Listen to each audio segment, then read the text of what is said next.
If I can make an adjustment sa placements ng episode na to, I would give the win actually to Arizona over Brigading kasi mas memorable sa akin yung performance ni Arizona sa challenge and yung outfit niya and yung bakit siya yung dapat manalo. Kasi sinabi niya na parang gusto niyang i-represent hindi lang yung sarili niya at yung local scene yung sa mga kasama niya but the entire country. And parang ewan ko, the appeal to emotion is getting to me.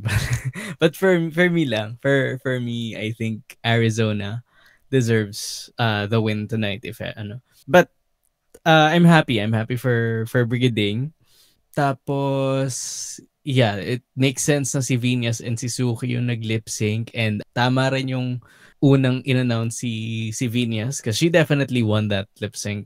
In fairness naman kay Suki, parang ngayon hindi siya nag-watermelon, kabisado niya yung song. It's just that mas ma-emote lang si Venus. Mas na ramdaman ko yung kanta dun sa performance ni Venus. So, if there had to be just one winner, I would have given it to Venus as well. But I'm happy to see Suki in the top 4 and parang ang weird nga rin naman kung yung nasa finale is wala man lang kahit isang international queen, diba? So, I'm happy to see Suki get sa finale then. Pero, grabe, isang linggo na lang, isang episode na lang.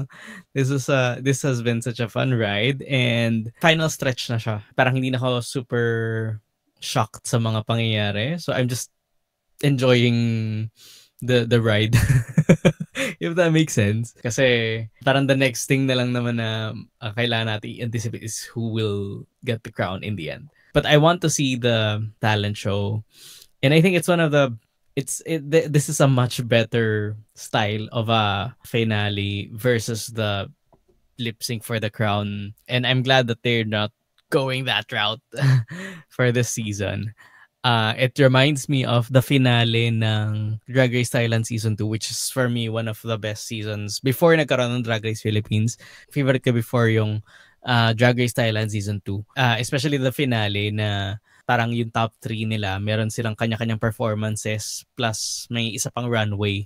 Parang super close din kasi nun nung kay Candy Cyanide, kay Angeli Anang, tsaka kay Kana Warrior na it was the finale performance na nag-determine for me I think na deserve talaga nung nanalo yung crown. So I want to see something like that for the finale for this season. Yeah, kasi kaya natin. Siguro nakakahinayang lang na hindi siya like yung live finale like sa Thailand 2 nga, which is a live finale, tsaka sa France. Yeah, overall, it's a good episode. So yun kayo, anong thoughts sa episode na to? Let me know, share your thoughts sa comments, and see you next week sa finale.